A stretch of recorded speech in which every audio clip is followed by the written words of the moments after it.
Biden wants to recognize the Armenian genocide, but it's a very controversial issue. Why? Because Turkey is a very strategic member of NATO. Turkey is the second most armed country in NATO, and there's a reason for that. It's because of Turkey's geographic position, which is very important to the United States in its Cold War with the Russians. Turkey is right on the Mediterranean. Turkey is also right on the Black Sea, which is right near Ukraine. Turkey is right across from Ukraine. And Turkey is right on the Caucasus, which is another major region that Russia seeks to control. Remember, the Caucasus used to be a part of the Soviet Union. And Turkey is right near the Caspian Sea. Azerbaijan is right on the Caspian Sea, and that is why Turkey is so close to Azerbaijan. Turkey and Azerbaijan, both ethnically speaking, identify with each other. This is why the slogan amongst the Turks and the Azeris is that we are one nation, two states. We are one nation. In other words, we are both Turks. We are the same people. Azerbaijan is right on the Caspian Sea. So Turkey, essentially making Azerbaijan an extension of Ankara, now has direct access into the Caspian Sea. And right across from Azerbaijan is Central Asia, which consists of all of the Turkic countries, or the Central Asian countries. And Turkey ethnically identifies with these countries as well, and wants to lead these countries as part of this dream of having a pan-Turkic union. But because of Turkey's position and the fact that it's so close to Russia, the United States has a very strong interest in keeping Turkey close to its sphere of influence. Now, this is the reason why many American officials are worried about pissing the Turks off too much. And this is the fear of the United States, what the Americans are concerned about is if they anger the Turks too much, the Turks will start getting a little too close to the Russians. This was the big controversy surrounding Turkey purchasing Russian military technology. The United States wants Turkey to become, or to really remain, technologically dependent on the United States. This is really the interest that is on paper. The reality is that Turkey is gradually rising up to becoming its own independent superpower. It's why for years now the Turks have been talking about and working on a plan for Turkey becoming militarily and technologically independent of the United States. And this is a phenomenon that we have been witnessing for the past 5 or 6 years or so. This is why the Japanese have been talking about becoming technologically independent as well. The United States is losing its position as the unipolar power of the world. And there's a lot of experts and geopoliticists that have talked about this. The World Economic Forum has even discussed this. Even the CIA has talked about this, how in the next 2 decades or so, the United States is no longer going to be the sole power over the world, and the world is going to be under multi-poles of power, different blocks, the United States only being one of them. The others would be the European Union, it would be countries like Turkey, it would be different blocks, different spheres of influence. So this is why there's so much trepidation in Washington regarding Turkey. This is why the Armenian genocide is such a stickler. It's such a prickly issue amongst American officials. The United States government has recognized the Armenian genocide, but they didn't recognize it in a very loud and exuberant manner. And for the president to come out and say, I recognize the Armenian genocide, it's only going to anger the Turks even further. It's like if the United States were to say, the rape of Nanking, that happened, and dang it, we are going to recognize the rape of Nanking. And for those of you who don't know, the rape of Nanking was when the Japanese military during the Second World War invaded the capital city of China, Nanking, and butchered hundreds of thousands of people and raped tens of thousands of women. That's why they call it the rape of Nanking. It's a very controversial issue in Japan. Many major government officials in Japan have still denied it, including Shinzo Abe himself. And it's such a sensitive issue over there. That's why the Americans don't talk about it too much. It's the same thing with the Armenian genocide. Now, there is a very strong lobby in the United States, the Armenian lobby, and yes, this does exist. I know a lot of people just want to talk about the Jewish lobby, but in the United States, there are lobbies pretty much for every ethnic group that we have. We probably have a Hmong lobby somewhere in Washington. We probably do have, I don't know, the lobby for French Polynesians somewhere in Washington, Capitol Hill, I'm not sure, but we probably have a lobby for every ethnic group in America. And there is a lobby for Armenians, and the lobby is very influential. And the biggest issue, actually, I would say there's only two issues that the Armenian lobby wants. And I'm not condemning, just because someone says it's a lobby doesn't mean it's bad, right? Lobbies can actually be a very good thing because certain people want to have their interests represented, and that's understandable. It's been like this in the United States since the beginning of this country's existence. And there's only two issues that the Armenians have. There's only two issues that the Armenian lobby has. One is for the United States to recognize the Armenian genocide.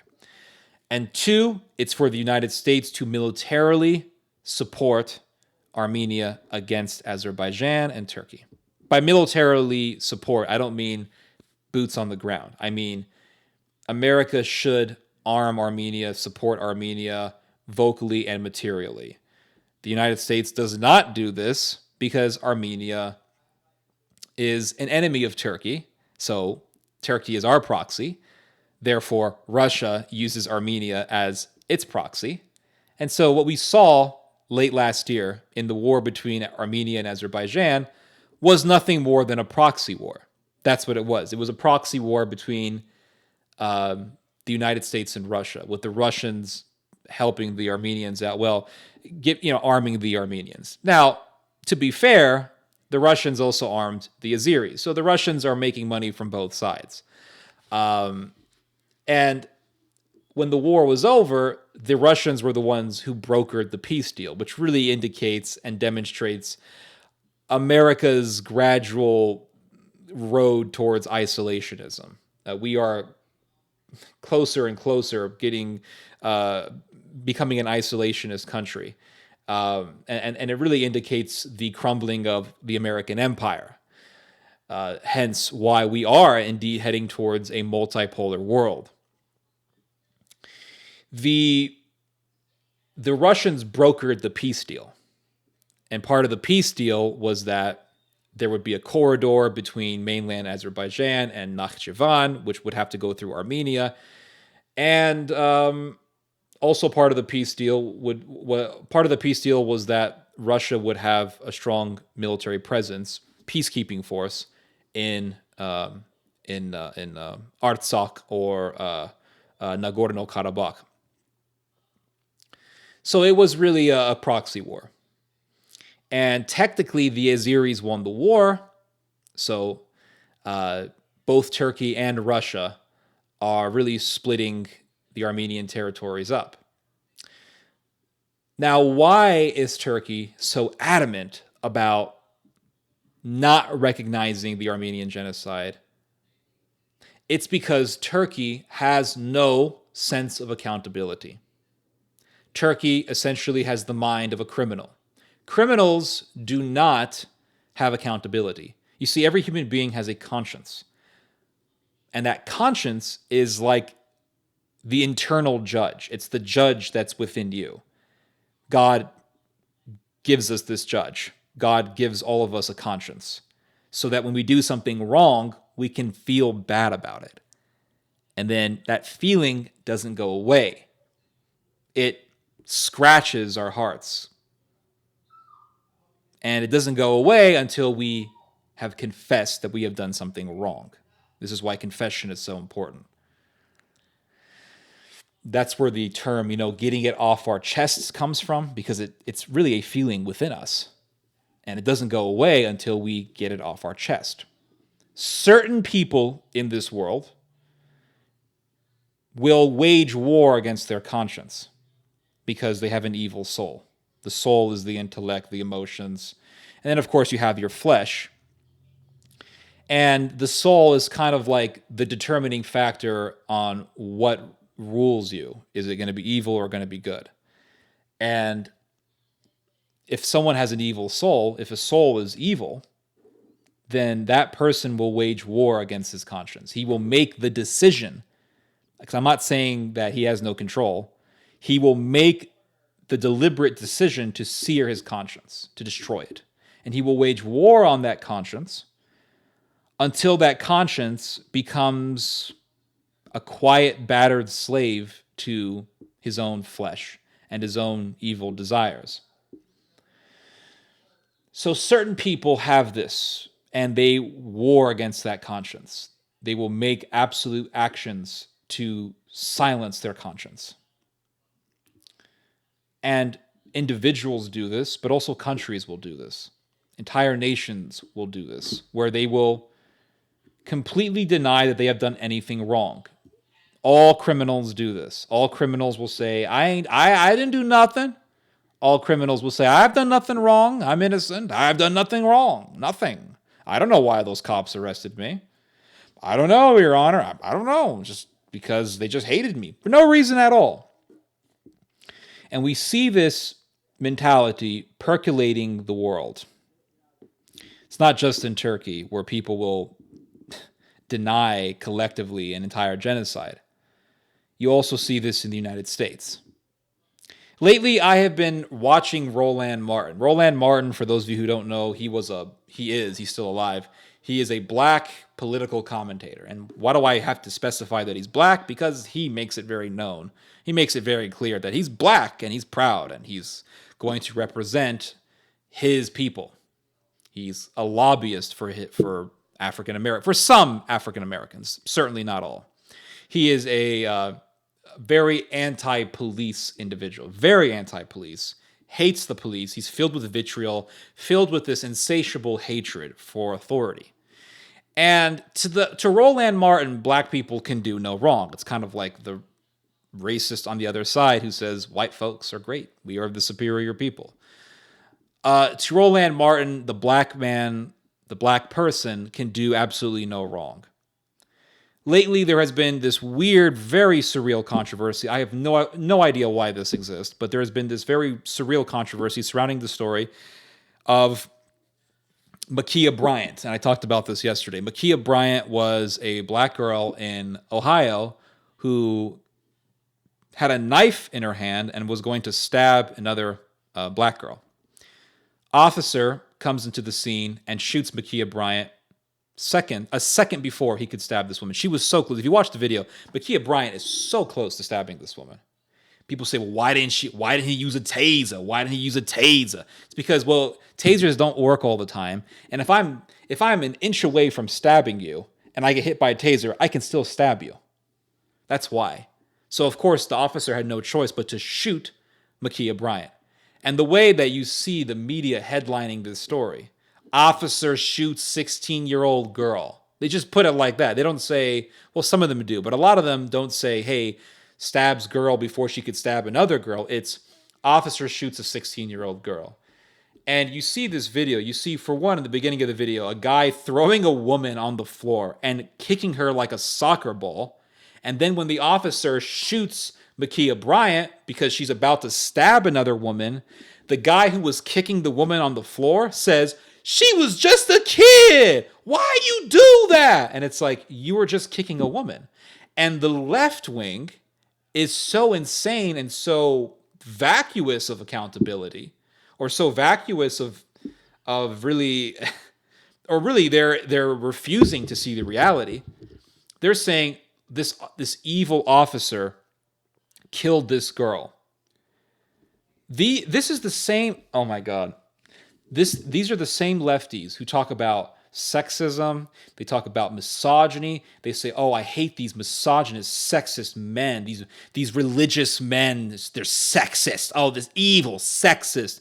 Yet they get mad when a cop rescues another woman.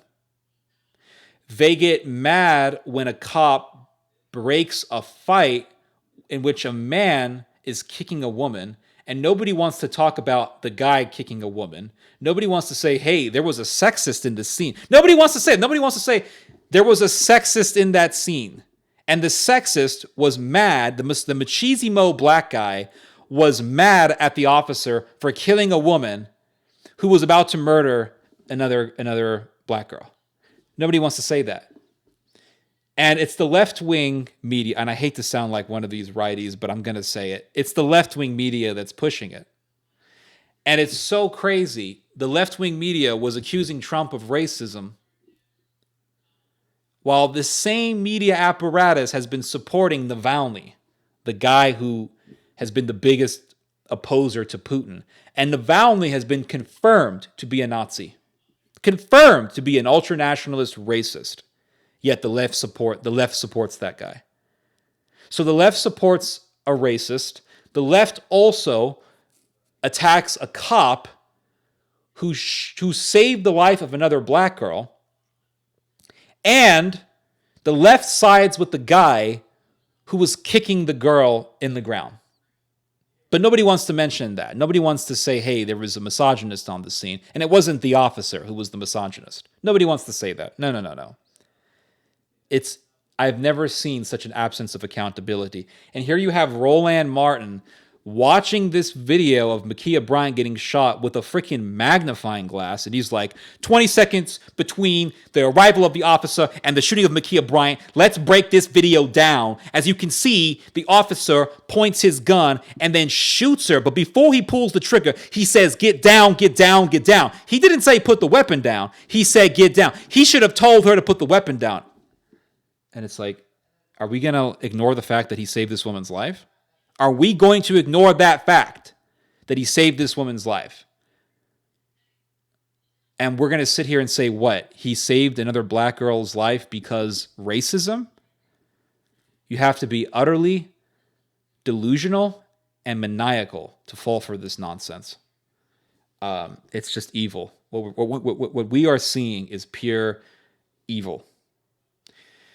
And they talk about, accountability. And America needs accountability. What about accountability in the minds of those who hate the police? It's like this video. It's so crazy. It's like this video of this guy, Lieutenant Nazario, getting pepper sprayed by the cops. Lieutenant Nazario was driving without a license plate. Yes, he did have a paper license plate, but it was not visible at night, and all license plates have to be visible.